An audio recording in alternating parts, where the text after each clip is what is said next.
Nah, apa bukti cinta kita kepada Nabi Sallallahu Alaihi Wasallam? Yang pertama, mendahulukan dan mengutamakan beliau dari siapapun.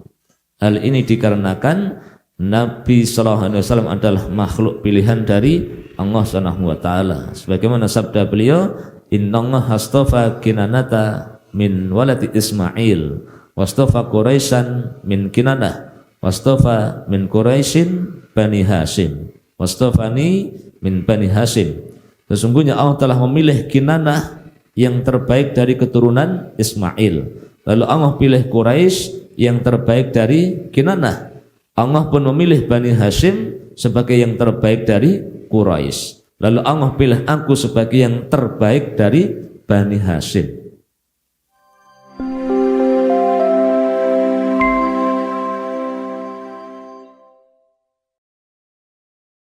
Bismillahirrahmanirrahim warahmatullahi wabarakatuh. Alhamdulillah wassalatu wassalamu ala rasulillah sayyidina wa maulana Muhammadin ibni Abdillah wa ala alihi wa ashabihi wa man tabi'ahu wa man walah. Asyhadu an la ilaha illallah wahdahu la syarika lah wa asyhadu anna sayyidina Muhammadan abduhu wa rasuluhu la nabiyya ba'dah. Allahumma salli wa sallim wa barik ala sayyidina Muhammadin nabiyil ummi wa ala alihi wa sahbihi wa barik wa sallim.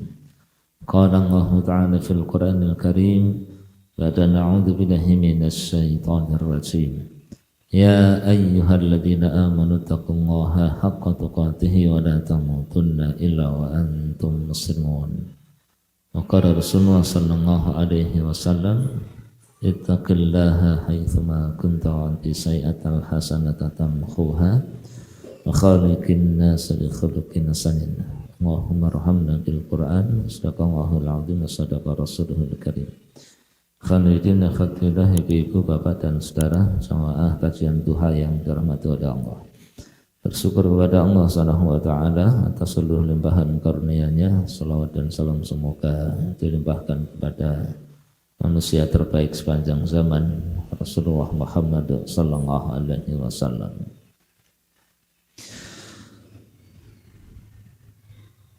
Biasanya setiap orang akan mencintai seseorang karena dua alasan. Alasan pertama berkaitan dengan sosok yang dicintai. Semakin banyak kebaikan pada orang itu, maka semakin berpeluang dicintai oleh orang lain. Semakin sempurna orang yang dicintai itu, maka disitulah tempat tumbuhnya kecintaan. Kemudian yang kedua, kenapa, alasan apa seseorang mencintai orang lain? Berkaitan dengan faedah apa yang akan diperoleh jika seseorang mencintai orang lain. Dua hal inilah, salah satu di antara dua atau dua-duanya. Contoh, kenapa ada sekian banyak orang di Indonesia yang mencintai Jokowi? Ya, sebabnya salah satu di antara dua atau dua-duanya. Sebabnya yang pertama karena Jokowi itu orangnya merakyat, kemudian sederhana, kemudian kurus. Loh, kenapa kurus? Nah, karena kurus itu potensi jujur, berarti mangannya ora akeh, nah, berarti tidak berpotensi korupsi. Kemudian tampilannya seperti orang kampung, nah itu lebih akrab, lebih dianggap lebih dekat dengan mayoritas orang Indonesia yang memang lebih banyak orang kampung, orang desa, orang miskin. Kemudian Jokowi itu orangnya jujur, kalau janji ditepati. Nah, ini alasan-alasan yang menjadikan orang mencintainya. Paling tidak di tahun 2014 ya. Bahwa kemudian di 2019 sebagian merasa kecewa ya. Oh ternyata tidak terbukti. Ternyata tampilannya tok yang merakyat. Nah, sebetulnya tidak cinta sama rakyat. Nah, maka sebagian kemudian mengalihkan kecintaannya. Tapi sampai sekarang sebagian orang masih menamakan dirinya pro Jokowi atau Jokowi mania. Kenapa? Nah, bisa jadi kemungkinan yang kedua, ada manfaat yang didapat dengan mendukung, membela dan mencintai Jokowi. Nah, kira-kira begitu. Nah, dapat apa? Kabarnya sih ya dapat duit, misalnya begitu. Dapat jabatan, ditunjuk, dipilih jadi ketua ini, kepala itu, ya. Nah, itu kan diinginkan oleh banyak orang. Ada pula sekarang yang mencintai, mendukung Anies Baswedan. Mereka menyebut anak Abah karena panggilan akrab Anies itu Abah Anies, sehingga fansnya, penggemarnya, pendukungnya, pecintanya disebut anak Abah. Anak Abah di Jakarta kecewa, patah hati, sakit hati. Kenapa? Karena calonnya dikhianati, sengaja dijegal sehingga tidak bisa berlayar. Maka mereka merencanakan membuat satu gerakan coblos tiga-tiganya. Kemudian Abah Anies memberikan menghormati kepada anak-anak ini yang merencanakan untuk nyoblos tiga-tiganya. Maka PKS panik. Kenapa? Ini tidak main-main ini. Kalau sampai gerakan ini membesar, kemudian yang kemarin pada memilih Anies, sebagian besarnya juga milih PKS di Jakarta. Kalau mengikuti gerakan ini, maka Ridwan Kamil akan berpotensi hanya mendapatkan sedikit suara. Karena nanti yang akan menjadi pemenang itu yang memilih tiga calon, tiga-tiganya dicoblos. Itu berbahaya. Nah, kenapa orang mencintai Anies? Karena Anies itu ganteng, murah senyum, ngomong dari awal sampai akhir itu ekspresinya bisa tetap senyum. Walaupun sedang menyerang itu tetap senyum. Nah, ketika debat dengan Prabowo itu, nah, jadi kalau ngomong itu kan Anies itu ekspresinya dalam kondisi senyum. Nah, saya coba latihan itu nggak bisa, capek. Ngomong tetap senyum. Bapak-bapak, ibu-ibu yang dirahmati oleh Allah, alhamdulillah pagi ini kita ketemu di kesempatan yang baik. Jadi kita akan belajar tentang ini senyum terus ya. Ternyata capek itu berarti ya. Nah, nanti butuh latihan. Tapi kalau Anies sudah menjadi karakter. Jadi ngomong apa saja itu ekspresinya senyum dan itu disukai oleh banyak orang kecuali yang memang benci berarti ya. Anies itu pinter, cerdas, doktor, kalau ngomong pakai data, sangat jarang kelihatan emosi. Kritikan-kritikannya, komentar-komentarnya selalu ilmiah, berbasis fakta. Kemudian 5 tahun pernah menjabat gubernur di Jakarta, banyak kebaikan yang sudah terbukti di mata masyarakat miskin Jakarta. Nah, ini menjadi alasan kenapa banyak orang yang mendukung, mencintai Anies Baswedan. Begitu pula yang mencintai Bahlil, ya. Bahlil apa Bahlul ya. Yang suka sama, kalau nama ini sekarang sudah pudar ya. Permadi Arya misalnya. Ini sudah tidak banyak tampil. Kemudian Rocky Gerung atau Muhammad Qodari ya, yang pembela pasukan berani matinya itu ya. Nah, sampai sekarang ini diinformasikan besok tanggal 22 akan kumpul pasukan berani mati membela Jokowi mau datang ke Jakarta. Nah, itu kemungkinannya salah satu di antara dua ini. Kalau bukan karena melihat sosok Jokowi yang luar biasa, kemungkinan kedua bayaran, dapat sesuatu. Nah, Bapak Ibu dan saudara yang dirahmati Allah, saya tidak akan melanjutkan bahas Jokowi dan Anies. Kenapa seseorang mencintai, seorang muslimah mencintai Nabi Sallallahu Alaihi Wasallam? Apa alasan seorang muslim, seorang mukmin mencintai Nabi Sallallahu Alaihi Wasallam? Sama. Alasan yang pertama berkaitan dengan sosok yang dicintai.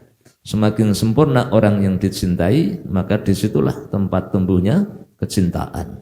Sedangkan Rasulullah SAW adalah manusia yang sempurna, luar biasa dalam semua sisi kehidupan beliau, akhlaknya, kepribadiannya, sifatnya, fisiknya, tutur katanya, cara jalannya, cara diamnya, senyumnya, bagaimana cara beliau menjadi seorang kepala keluarga. Beliau adalah seorang suami yang penyayang dan romantis kepada istri-istrinya. Beliau adalah seorang kakek yang istimewa bagi cucu-cucunya. Beliau adalah seorang teman dan sahabat yang sangat baik dan dirindukan oleh semua sahabatnya. Beliau begitu perhatian kepada umatnya dan begitu lembut dan kasih sayang kepada seluruh umatnya, bahkan kepada umat yang belum hadir di saat beliau dihidupkan oleh Allah. Allah Subhanahu wa taala berfirman, a'udzubillahi minasyaitonir rajim. Laqad ja'akum rasulun min anfusikum azizun 'alaihi ma 'anittum Azizun 'alaihi ma 'anittum harisun 'alaikum bil mu'minina raufur rahim. Sungguh telah datang kepadamu seorang rasul dari kaummu sendiri, berat terasa olehnya penderitaanmu, sangat menginginkan keimanan dan keselamatan bagimu, amat belas kasih lagi penyayang terhadap orang-orang mukmin. Kasih sayang Rasulullah SAW kepada umatnya tak terhitung, tak ternilai. Banyak, ada riwayat yang diceritakan oleh banyak ustadz ya. Satu ketika Rasulullah tiba-tiba menangis. Kemudian sahabat bertanya, "Ya Rasulullah, kenapa Anda menangis?" Saya rindu dengan saudara-saudaraku. Bukankah kami adalah saudara-saudara Anda? Beliau menjawab, bukan. Kalian bukan saudara-saudaraku, kalian adalah sahabat-sahabatku. Lantas siapa saudara-saudara Anda? Saudara-saudaraku adalah mereka yang hidup setelahku, tidak pernah melihatku, tidak pernah bertemu denganku, tetapi mereka beriman kepadaku dan beriman dengan apa yang aku bawa. Mereka adalah saudara-saudaraku dan aku rindu kepada mereka. Jadi siapa yang masuk dalam kategori ini? Mudah-mudahan termasuk kita. Yang saat itu 1400 tahun yang lalu kita belum ada. Bapak kita juga belum ada. Kakek kita juga belum ada. Mbah buyut kita juga belum ada. Tapi Rasulullah sudah menyebutkan kerinduannya kepada generasi yang nanti akan menjadi pengikut-pengikut beliau. Ada riwayat lagi yang menyebutkan saat sakaratul maut, roh beliau dengan sangat lembut dicabut oleh malaikat maut. Malaikat Jibril mendampingi, bahkan disebutkan sampai malaikat Jibril memalingkan muka. Dan Rasulullah bertanya, "Ya Jibril, kenapa engkau memalingkan muka? Tidakkah engkau melihatku? Apakah engkau jijik melihat wajahku?" Jibril menjawab, "Ya Rasulullah, bagaimana mungkin aku bisa melihatmu dalam kondisi seperti ini?" Kemudian ketika sakaratul maut itu semakin terasa berat bagi beliau sampai beliau meminta air dalam baskom. Kemudian beliau selupkan kedua tangan dan beliau basuh wajah beliau. Kemudian beliau memohon kepada Allah dalam sakaratul maut yang berat sampai urat-urat leher beliau menegang. Ya Allah, sungguh berat sakaratul maut ini. Sungguh berat sakaratul maut ini. Tapi apa kemudian permohonan beliau? Timpakan semua, timpakan seluruhnya kepadaku. Jangan engkau timpakan kepada umatku. Kecintaan Rasulullah kepada umatnya bahkan bukan hanya di dunia, tapi sampai di akhirat. Umumnya manusia ketika mendapati kesenangan ada di hadapannya, maka ia lupa dengan orang-orang yang pernah dekat dengannya. Bahkan sebagian sengaja tidak mau ngasih tahu kepada saudara-saudaranya karena tidak mau berbagi dengan kesenangan yang dia punya. Contoh kecil, kalau jenengan seneng durian dan durian itu bagi jenengan harganya mahal dan itu istimewa, bahkan tidak setiap saat bisa beli karena untuk anggaran yang lain tidak cukup, sehingga satu saat bisa beli harganya 200.000 satu butir, itu termasuk istimewa. Kira-kira mau ngajak orang apa enggak? Ingat teman apa tidak? Atau kita diajak orang, diajak teman makan di tempat yang istimewa, kepikiran enggak dengan keluarga? Kepikiran enggak dengan saudara dan teman-teman kita yang biasa makan bareng di warteg? Apalagi ketika kita dimasukkan ke dalam sebuah hotel gratis, ya, kepikiran tidak untuk ngajak yang lainnya atau mengusulkan yang lain. Kelihatannya secara umum orang itu ingat teman itu kalau sedang susah, kalau sedang tidak punya duit kelingan iki sing kanca sing di duit tur loman ki sapa iso tak silih. Tapi kalau sedang banyak duit, bisakah kita ingat kepada teman kira-kira yang butuh duit sapa ya? Ada yang begitu. Kita lagi punya duit banyak itu terus kelingan kanca.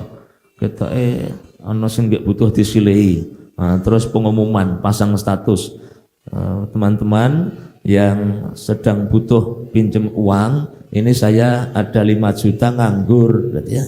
Nah, monggo silahkan siapa yang cepat dia dapat maksimal 1 orang 1 juta ya, ya. Kok belum tahu petok ada pengumuman mendogi ya. Nah, apa Ustadz ya pernah bikin? Ya belum, ya. Tetapi Rasulullah SAW bahkan ketika beliau sudah berada di depan pintu surga, surga sudah dibuka pada tingkatan yang tertinggi, beliau dipersilahkan untuk memasukinya dan menikmati apapun yang ada di dalamnya. Beliau belum berkenan untuk masuk ke dalam surga, kemudian bersenang-senang menikmati makanannya, pakaiannya, tempat tidurnya, wanitanya, tidak. Beliau justru sujud kepada Allah Subhanahu wa taala, disebutkan dalam banyak riwayat.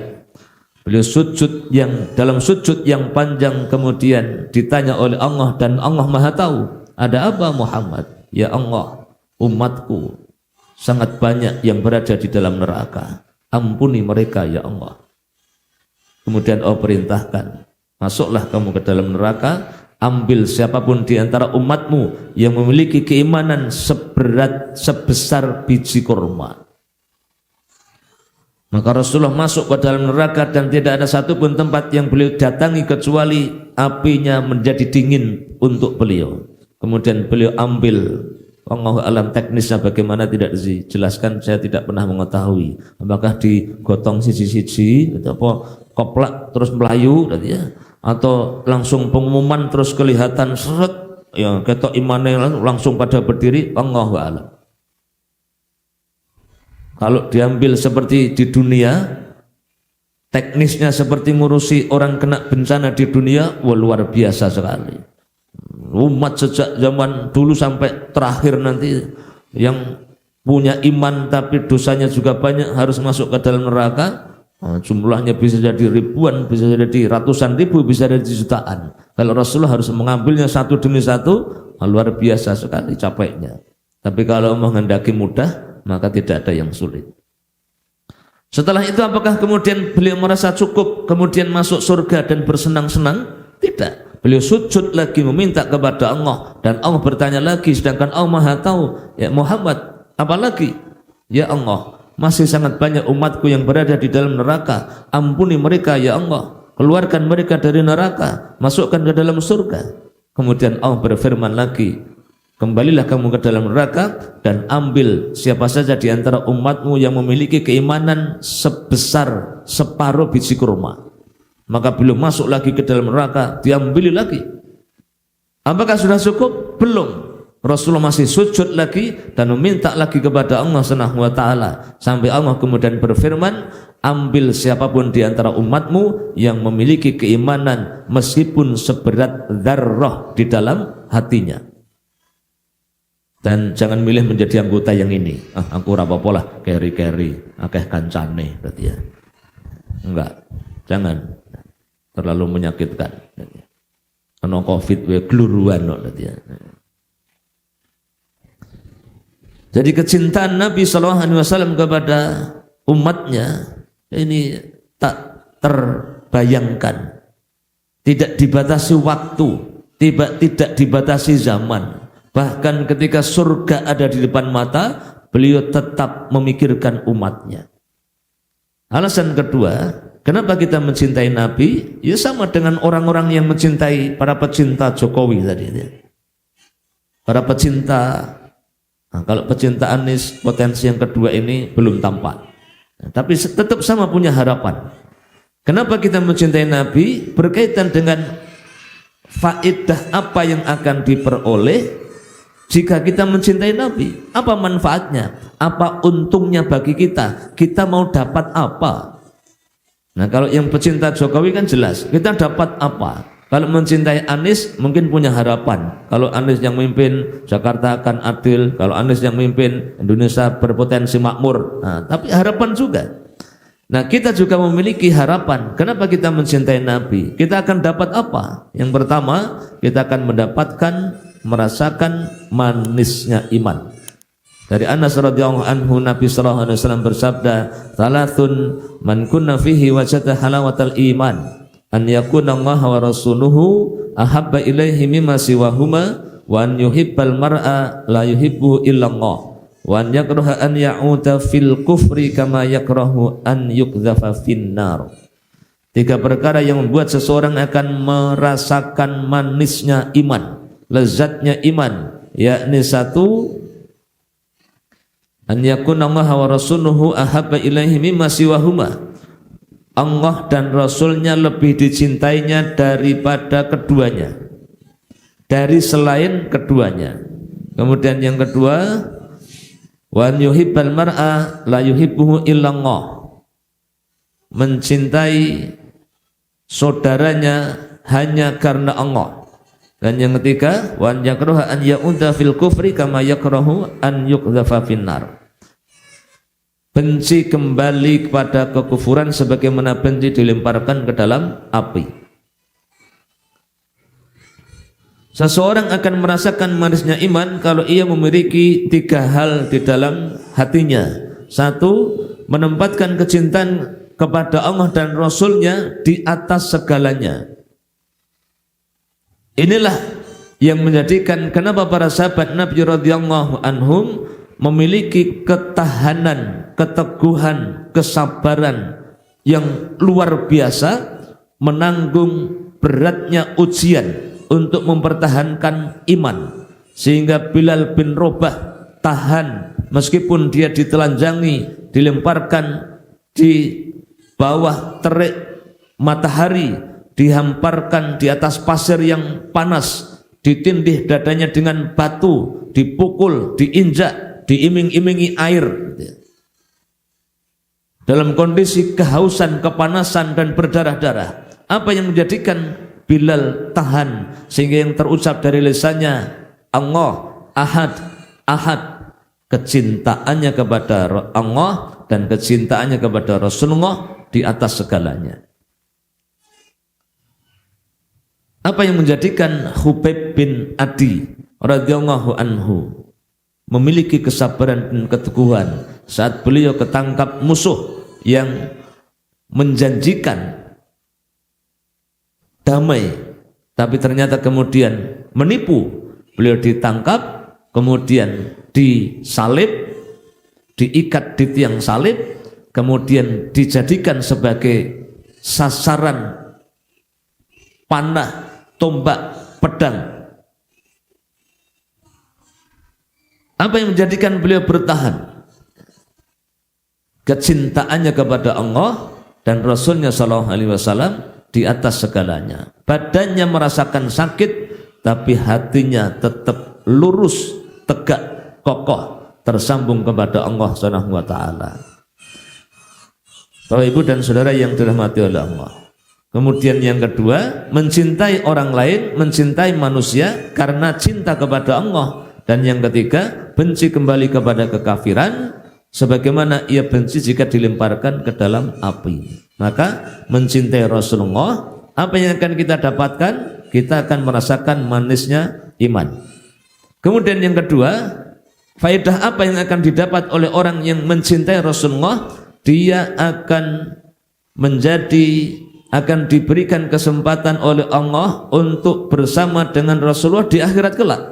Dan bersama dengan Rasulullah, bertemu Rasulullah pasti di surga.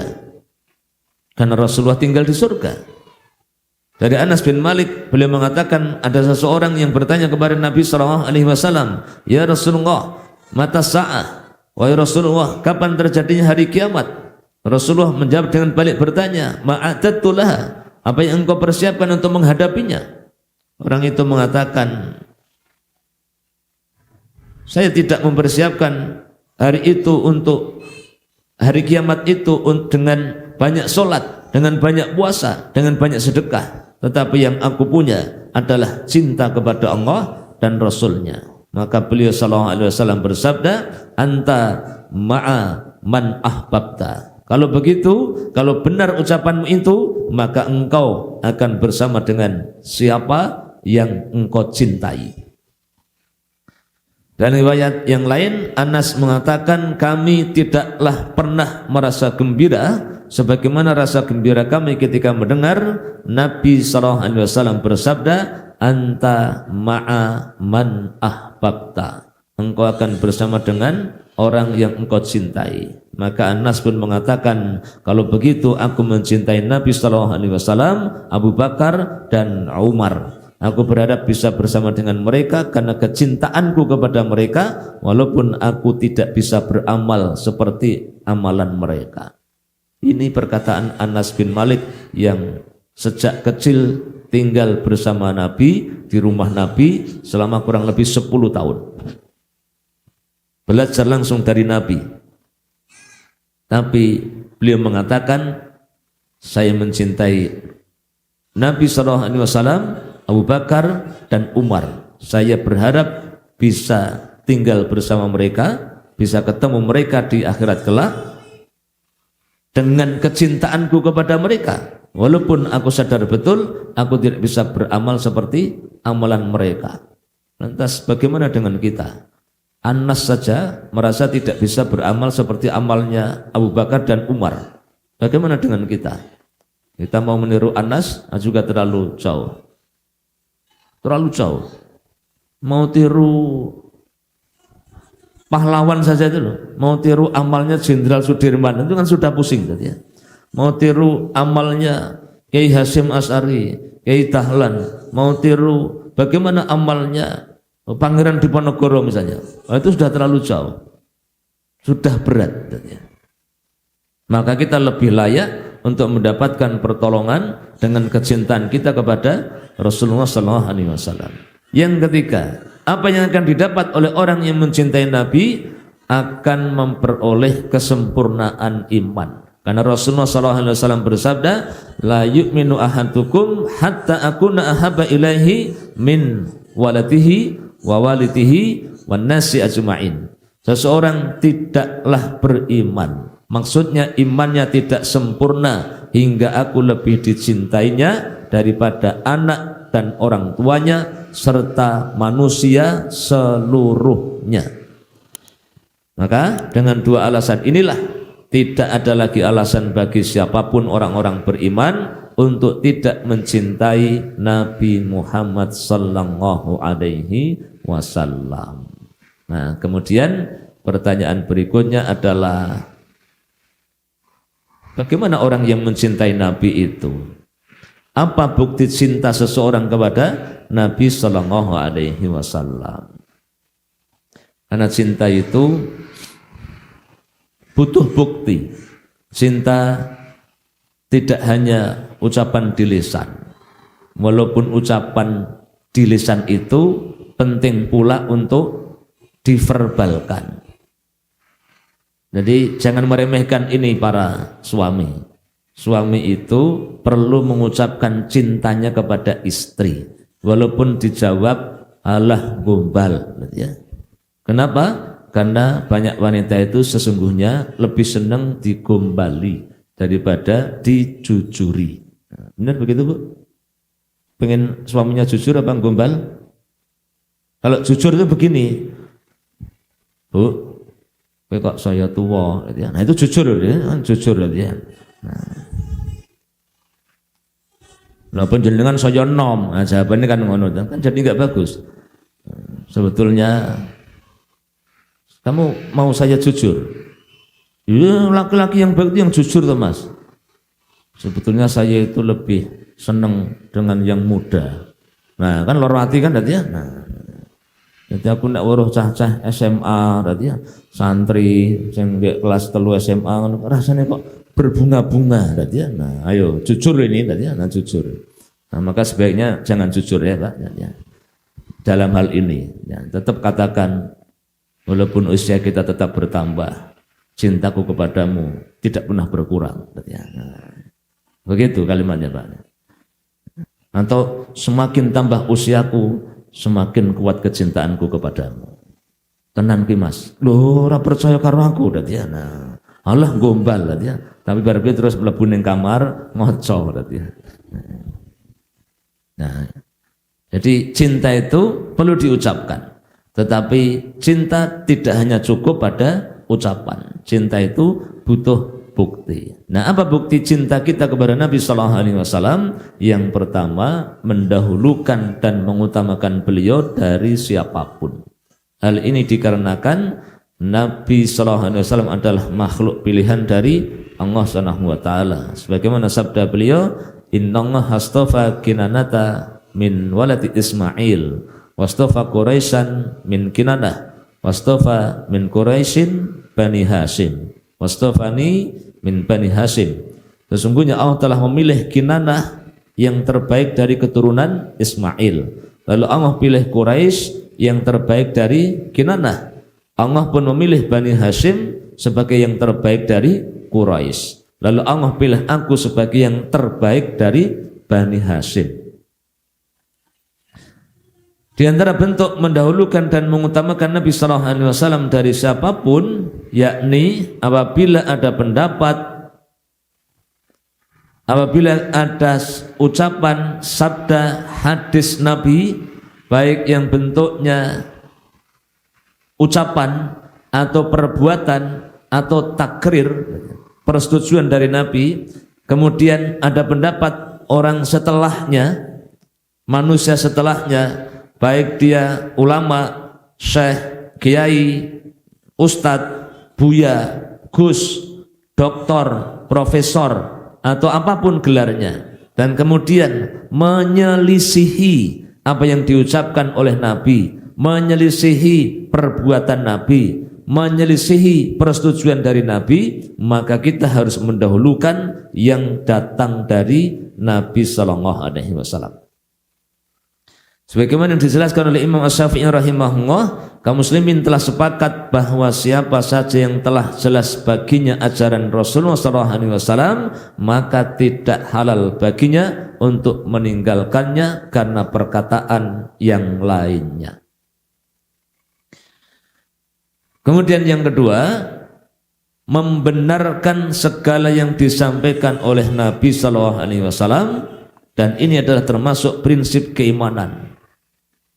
Sedangkan pilarnya yang utama adalah mengimani kemaksuman Nabi Sallallahu Alaihi Wasallam dari dusta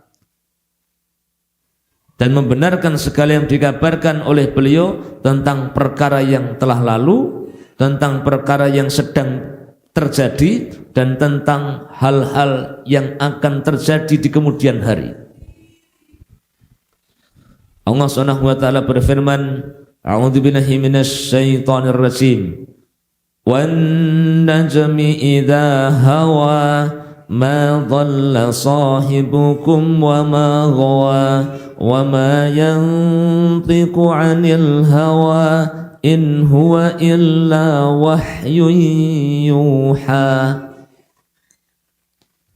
Di jalur sanad yang lain ada yang membaca wan najmi idza hawa ma dhalla sahibukum wa ma ghawa. Tapi saya tidak berani baca itu ya, karena belum belajar ya. Cuman dengar roh ya. Ada imam baca ayat ini tapi pakai riwayat yang lain. Jadi belakangnya wa ma yantiqu 'anil hawa. Asik juga ada variasi gitu ya. Demi bintang ketika terbenam, kawanmu Muhammad SAW itu tidak sesat dan tidak pula keliru, dan tiadalah yang diucapkannya itu menurut kemauan hawa nafsunya. Semua ucapannya itu tidak lain adalah wahyu yang diwahyukan kepadanya. Jadi kalau ada perbedaan pilihan, ada perbedaan konsep, ada perbedaan teori misalnya, dan Rasulullah tidak pernah berteori. Nah, Rasulullah itu tidak pernah melakukan penelitian, karena omongan Nabi itu wahyu, kecuali yang memang beliau mengambil pendapat dari para sahabat. Al-Quran pasti benar, ucapan Nabi yang sahih sampai ke kita menurut para ulama benar-benar tersambung bersumber dari Nabi, maka juga pasti benar. Sehingga kalau ada perbedaan, misalnya dibantah oleh ustadz, dibantah atau berbeda dengan kiai, atau berbeda dengan gus, atau berbeda dengan doktor, siapapun, maka kita tidak ragu-ragu untuk mendahulukan ucapan Nabi.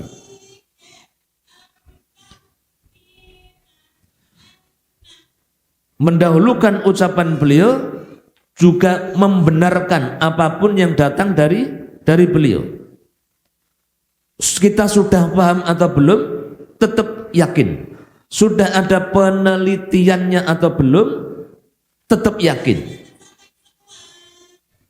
Contoh, kita mendengar atau membaca riwayat bahwa Rasulullah itu kalau buang air dalam posisi jongkok. Maka begitu kita tahu itu, karena sebelum tahu kita mungkin kalau karena di toilet, di masjid atau dimanapun itu, lalu yang laki-laki di hotel itu kan disiapkan toilet-toilet yang memang didesain untuk laki-laki itu disuruh berdiri. Nah, kalau toilet yang begini terus kita jongkok kan malah disenani wong pirang-pirang berarti ya.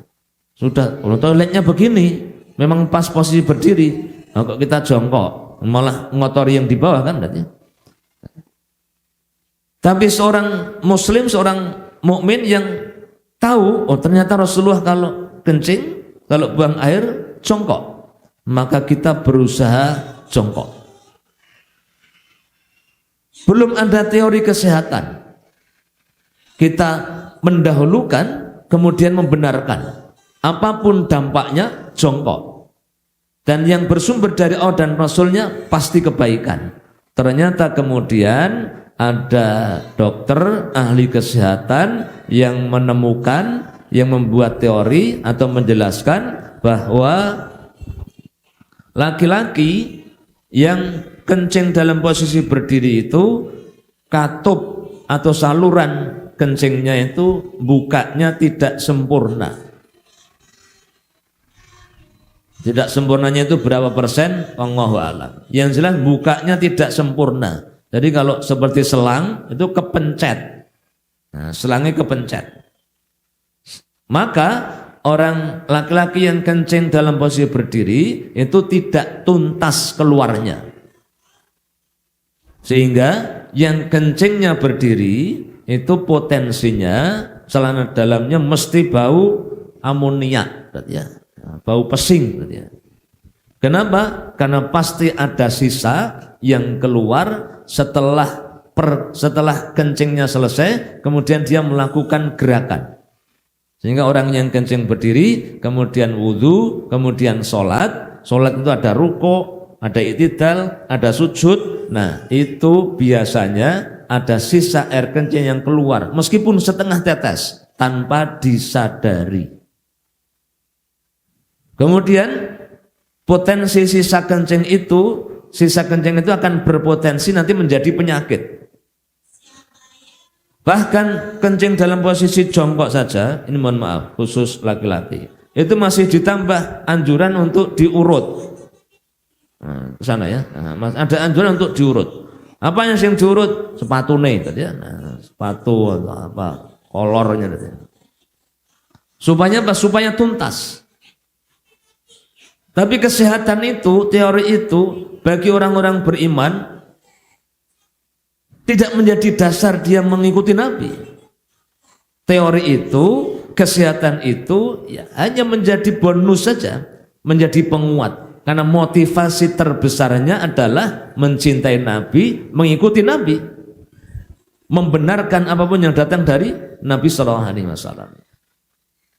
Rasulullah mengatakan, kalau ada lalat masuk ke dalam minuman atau makanan, tenggelamkan, kemudian keluarkan dan minum airnya. Ini enggak ada lalatnya, alhamdulillah, tapi tetap minum. Bismillah. Alhamdulillah. Nah, ini sudah sesuai request.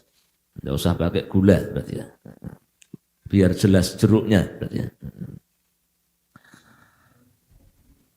Kalau ada lalat masuk ke dalam sayur, sop, asem-asem, bubur ya, atau ke minuman seperti ini, maka kata Nabi, tenggelamkan sampai dasar, kemudian keluarkan, buang. Orang keluarkan terus siapin yang piring, berarti enggak, buang. Setelah itu diminum airnya atau dimakan sayurnya. Apakah sudah ada penelitian zaman dulu? Belum. Karena ini wahyu, enggak pakai penelitian. Rasulullah bilang begitu, ya sudah, saya ngikut. Ternyata kemudian ada penelitian, lalat itu ada sayapnya ada dua, yang sebelah mengandung racun, yang sebelah mengandung obat, sehingga kalau ditenggelamkan maka netral. Dia seperti tidak pernah dimasuki oleh lalat. Oh begitu. Paham aku. Oh ya wis, nek ngono aku tak melu. Nah, orang beriman tidak nunggu itu. Teori itu hanya menjadi bonus yang menguatkan keimanannya. Apapun yang datang dari Nabi pasti benar, kemudian diikuti. Kalau ada pertanyaan silakan dikirimkan ke 0857 1277 3038. Kemudian yang ketiga, beradab di sisi Nabi SAW. Dan di antara bentuk adab kepada Nabi adalah memuji beliau dengan pujian yang layak baginya. Pujian yang paling mendalam ialah pujian yang diberikan oleh Rabb-nya dan pujian beliau terhadap dirinya sendiri. Dan yang paling utama adalah sholawat dan salam kepada beliau. Tentang sholawat, kaum muslimin semuanya sepakat. Sholawat itu bagian dari agama, bagian dari syariat. Sholawat di dalam sholat bunyinya sebagaimana termaktub di dalam hadis. Kemudian beda sedikit dengan tambahan kalimat sayyidina. Jadi kalau di dalam sholat bedanya hanya pada ada sayyidinanya apa tidak. Allahumma sholli ala Muhammad wa ala ali Muhammad. Kemudian sebagian muslim mengucapkan Allahumma sholli ala sayyidina Muhammad wa ala ali sayyidina Muhammad.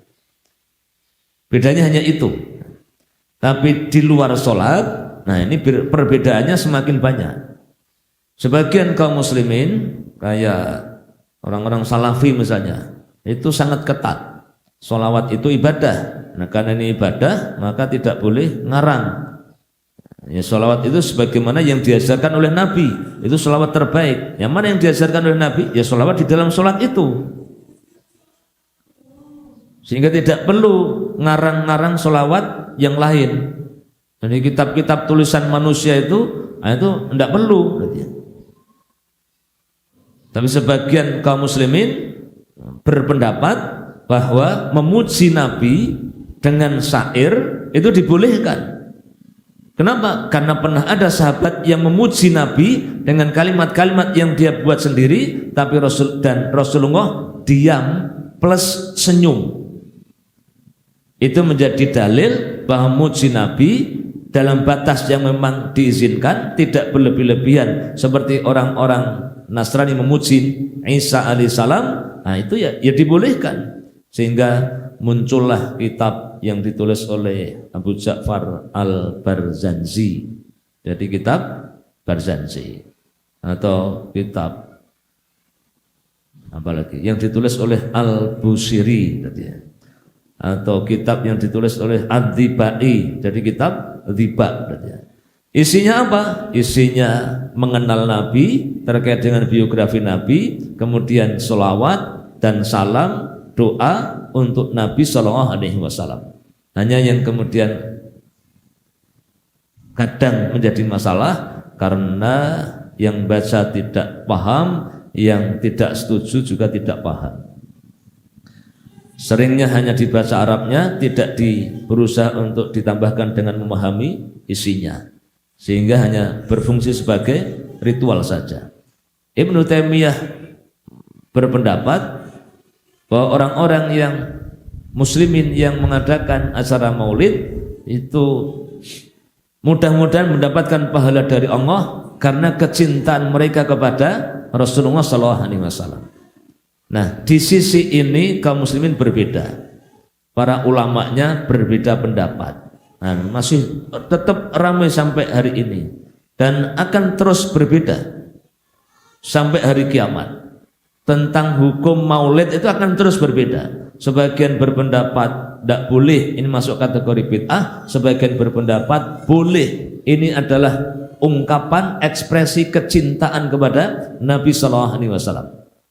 Tapi kalau soal sholawat semuanya sepakat, ini disyariatkan. Orang yang bersolawat kepada Nabi itu salah satu bukti cinta kepada Nabi Sallallahu Alaihi Wasallam. Karena orang yang mencintai itu selalu mengingat orang yang dicintai.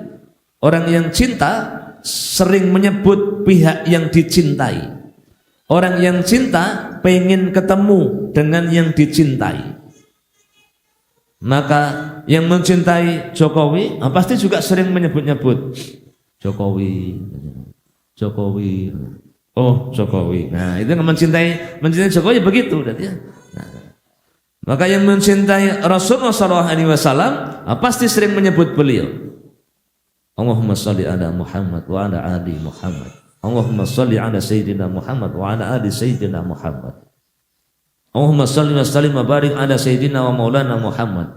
Nah, sholawat yang tidak senang pakai nada, nadanya datar. Allahumma sholli ala Muhammad wa ala ali Muhammad.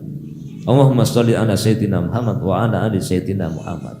Nah, tapi walaupun tidak pakai lagu, itu tetap ada nadanya. Nadanya apa? Datar, gitu. Nah, tetap nada. Ada yang senang bersair, ya pakai syair, pakai nada. Sallallahu ala Muhammad, sallallahu alaihi wasallam. Nah, yang senang begitu, yang ora senang ya ora apa-apa, sallallahu ala Muhammad, sallallahu alaihi wasallam. Tapi kalau di dalam sholat nggak boleh pakai yang itu. Asyhadu an la ilaha illallah wa asyhadu anna Muhammadar Rasulullah. Sallallahu ala Muhammad. Itu tidak boleh ya. Kacau ya. Kalau di dalam sholat ya apa yang termaktub di dalam hadis Nabi. Kalau di luar sholat orang boleh nulis puisi. Istri nulis puisi untuk suaminya kan boleh ya. Suami nulis puisi untuk istrinya boleh. Engkau bagikan rembulan gerhana ya. Rembulan gerhana. Nah, penuh sinar matahari separuh, yang kene putih, yang kene rada coklat tadi ya. Nah, itu bagikan bulan kena gerhana. Rasulullah bersabda al-bakhilul ladzi man dzukirtu indahu falam yusalli alayya. Orang yang bakhil adalah orang yang apabila nama aku disebut di sisinya dia tidak berselawat kepadaku. Dari Abu Hurairah radhiyallahu anhu Rasulullah sallallahu alaihi wasallam bersabda, "Man shalla alayya wahidatan sallallahu alaihi asran." Barang siapa yang berselawat kepadaku sekali, maka Allah akan berselawat untuknya 10 kali.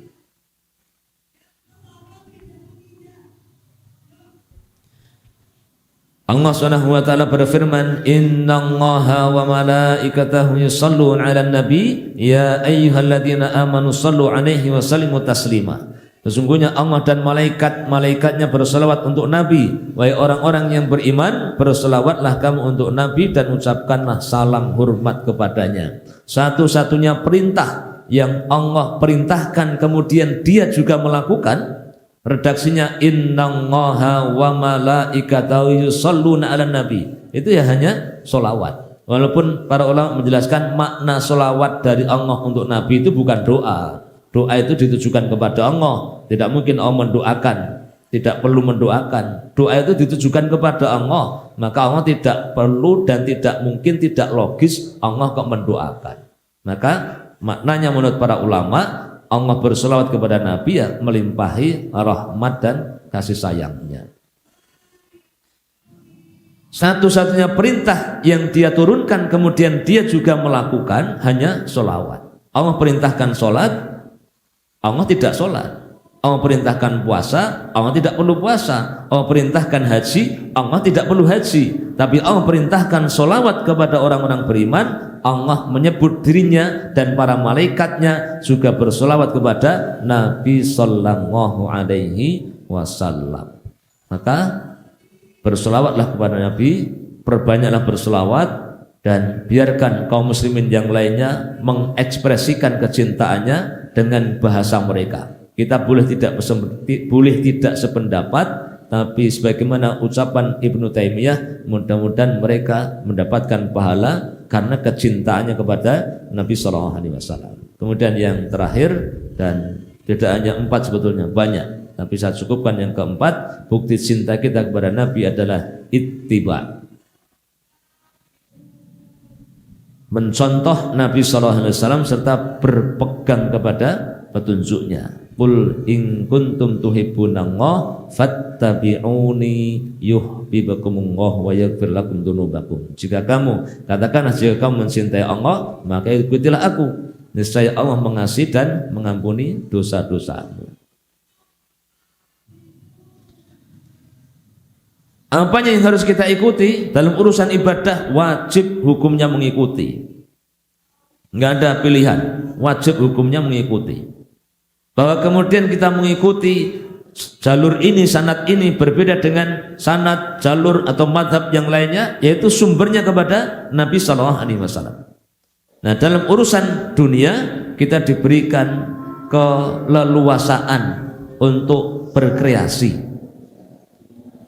Ada bagian urusan dunia pada diri beliau yang boleh ditiru, ada yang tidak boleh ditiru, dan ada yang wajib ditiru. Yang tidak boleh ditiru diantaranya beliau menikah dengan lebih dari 4 wanita. Nah, itu tidak boleh ditiru. Kemudian beliau mengatakan, saya adalah orang yang paling bertakwa di antara kalian. Nah, itu juga nggak boleh ditiru. Nggak boleh. Kepala sekolah, saya yang paling bertakwa di antara kalian. Karena saya kepala sekolah. Nah, itu tidak boleh. Kemudian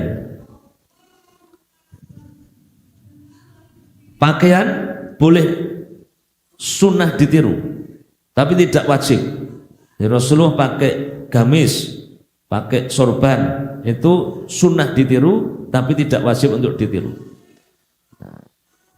Makan pakai tangan kanan, minum pakai tangan kanan dalam posisi duduk, itu juga wajib ditiru. Walaupun kalau tidak ditiru, tidak masuk dalam kategori dosa besar. Khitan wajib ditiru. Dan urusan-urusan yang lainnya.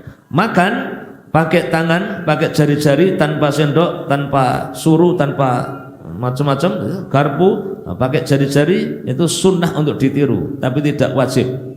Dan tidak berdosa kalau tidak ditiru. Nah, jadi kita boleh makan pakai sendok, terutama kalau sop dan mie ayam, bakso, itu nganggo sendok lah sebaiknya. Nganggo tekan pakai tangan tok ora pate apik tadi ya. Sop di mangkok. Nah, begini jadi enggak. Mie ayam dicakari kan ya ora apik tadi ya. Tapi kalau makan nasi, dia ya yang lainnya itu sunnah pakai jari-jari, pakai tangan. Dan hal-hal yang lainnya, semoga kita tercatat sebagai umat yang mencintai beliau, yang tercatat diakui sebagai umatnya, yang kelak diberikan syafaat oleh beliau, mendapatkan ampunan dari Allah, dan akhirnya diizinkan untuk bertemu beliau di surga kelak. Amin ya rabbal alamin. Terima kasih atas perhatian. Mohon atas segala kekurangan. Billahi taufiq wal hidayah. Assalamualaikum warahmatullahi wabarakatuh. Takbiran wa du'a ya Rabbi lakal kaunu yunadi